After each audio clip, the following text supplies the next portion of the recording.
Pathak from economics पाठशाला और आज हम क्लास 12 सीबीएसई के मैक्रो इकोनॉमिक्स का थर्ड चैप्टर पढ़ने वाले हैं जिसका नाम है national income and it's related aggregates. National income the most awaited chapter या टॉपिक जिसका इंतजार सभी लोग करते हैं। और national income basically numerical topic है, लेकिन न्यूमेरिकल करने से पहले हमको उससे जुड़े हुए कुछ एग्रीगेट्स के समझना पड़ेगा। तो बात करते हैं और समझते हैं नेशनल इनकम। नेशनल इनकम क्या होती है? It is the sum total of factor income generated by resident of the country।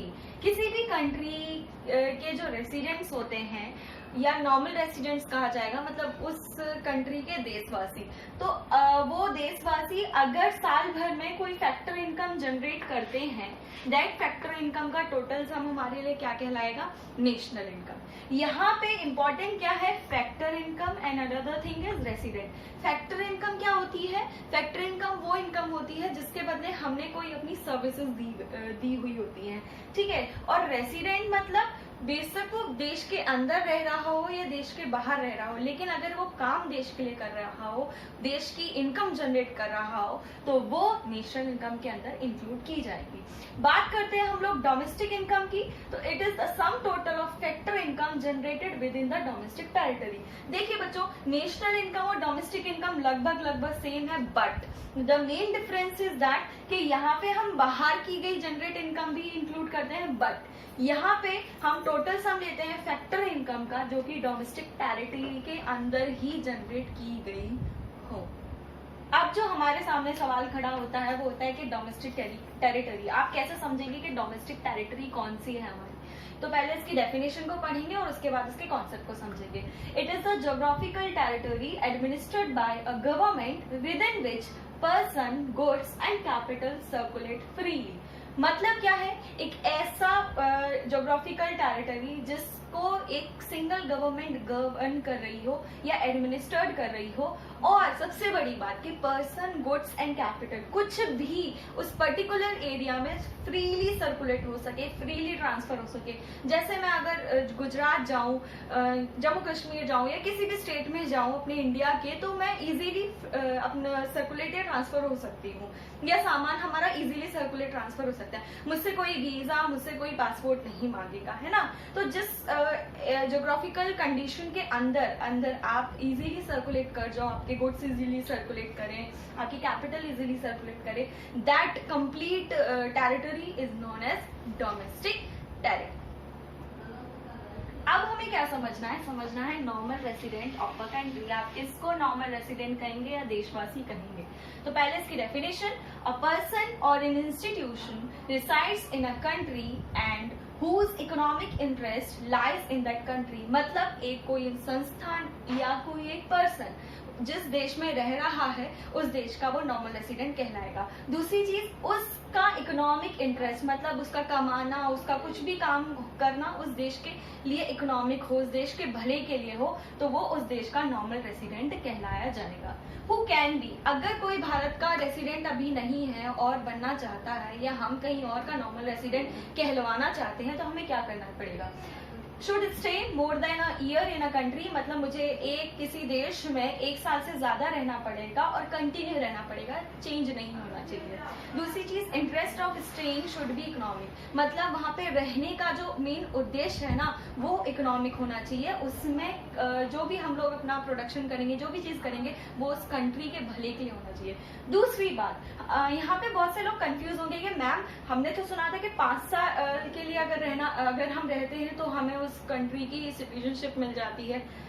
There is a huge difference between normal resident of a country and citizens, ठीक है। तो citizens अलग होते हैं, normal resident of a country अलग होते हैं। Normal resident हम समझ चुके हैं। अब बात करेंगे कि नॉन रेसिडेंट, मतलब किसको आप अपने देश का देशवासी नहीं कहेंगे, किसको आप एनआरआई कहोगे, मतलब नॉन रेसिडेंट ऑफ इंडिया, है ना, या किसी भी देश का नॉन रेसिडेंट कौन कौन होता है, कैसे कैसे हम पहचानेंगे? पहली बात होती है international organisations and it's employees. International organisations का अगर मैं एग्जांपल लूं तो जैसे कि WHO, ठीक है, IMF, ये सारी इंटरनेशनल संस्था है, तो ये हमारे लिए NRI होंगी, मतलब नॉन रेसिडेंट होगी, और यहाँ पे काम करने वाले लोग भी हमारे लिए NRI होते हैं। दूसरी चीज, फॉरेन विजिटर्स, अगर बाहर से हमारे यहाँ कोई घूमने आ रहा है, कोई देखने आ रहा है, कल्चर हेरिटेज देखने आ रहा है, तो वो भी हमारे लिए क्या है, NRI है, मतलब नॉन रेसिडेंट है। Crew member of foreign ships and aircraft से कोई लोग आ रहे हैं, बाहर से फॉरेन शिप से लोग आ रहे हैं, तो वो लोग भी हमारे लिए नॉन रेसिडेंट कहलाएंगे। स्टाफ ऑफ एम्बेसीज, मतलब क्या है, एम्बेसीज में जो लोग काम करते हैं वो दूसरे देश से बिलोंग करते हैं, मगर काम हमारे यहाँ करते हैं, फिर भी हमारे यहाँ रहते हैं, कोई प्रॉब्लम नहीं है, लेकिन हम उनको नॉन रेसिडेंट ही कंसीडर करेंगे। And last one is person who crosses border regularly for work. देखो कई बार ऐसा होता है कि हमारे देश से लोग बाहर जाते हैं, बाहर देश के लोग हमारे यहाँ आते हैं, जैसे पाकिस्तान में हमारे यहाँ से टमाटर जाते हैं या बाहर से कोई चीज आती है, तो बाय रोड अगर जो जाते हैं ना, तो ट्रक वगैरह जाते हैं, तो जो लोग वहां से आते हैं हमारे यहाँ पे किसी काम के चक्कर में, ये रेगुलरली उनका आना जाना है, बेशक आते हैं, यहाँ रहते हैं थोड़े 1-2 दिन के लिए, लेकिन हम उनको यहाँ का नॉर्मल रेसिडेंट नहीं कहेंगे, है ना, वो हमेशा हमारे लिए क्या होंगे, नॉन रेसिडेंट। अब पढ़ेंगे हम थोड़ा सा, मतलब 1-1 मार्क्स के क्वेश्चन पूछने वाले जो एग्जामिनर हमसे पूछता है, जैसे फैक्टर इनकम क्या होती है, ट्रांसफर इनकम क्या होती है, ये तो चलो 1-1 मार्क्स से वो पूछ लेता है। दूसरी बात वो पूछता है कि आप कौन सी इनकम फैक्टर इनकम है और कौन सी इनकम ट्रांसफर इनकम है। एंड नेक्स्ट ये पूछता है कि आप फैक्टर इनकम को नेशनल इनकम में कैलकुलेट करते टाइम कंसीडर करोगे या नहीं करोगे, या ट्रांसफर इनकम को कंसीडर किया जाता है या नहीं किया जाता।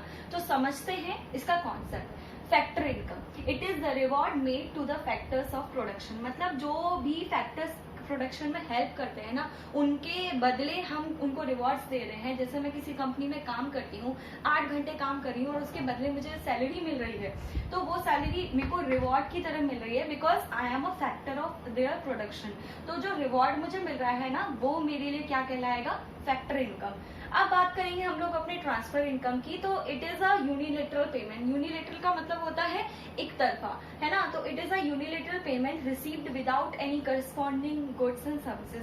तो ये वाली इनकम ना बहुत अच्छी होती है, इसके बदले हमें कुछ नहीं करना होता है, ये बस हमें मिल जाती है एक तरफा। जैसे कि पापा जो हमें घर में पॉकेट मनी देते हैं ना, वो पॉकेट मनी आपके लिए क्या है, वो पॉकेट मनी आपके लिए ट्रांसफर इनकम, क्योंकि आप उसके बदले कोई काम नहीं करते, है ना। फॉर इसके बेस्ट एग्जांपल्स अगर देखा जाए तो स्कॉलरशिप्स हुआ, गिफ्ट इन कैश हुआ, मतलब समझ लो कि ये इनकम ऐसे ही मिल जाती है, इसके बदले हमें कुछ नहीं करना होता, और ये मेहनत की कमाई हुई इनकम है। दूसरी चीज, फैक्टर इनकम जो है वो कंसीडर किया जाता है, हम फैक्टर इनकम जरूर इंक्लूड करते हैं व्हाइल कैलकुलेटिंग नेशनल इनकम, जबकि ट्रांसफर इनकम को हम इंक्लूड नहीं करते। ट्रांसफर इनकम यूनिलेटरल पेमेंट है, जो हम नेशनल इनकम जब कैलकुलेट करेंगे तो इस इनकम को नहीं कंसीडर करते हैं।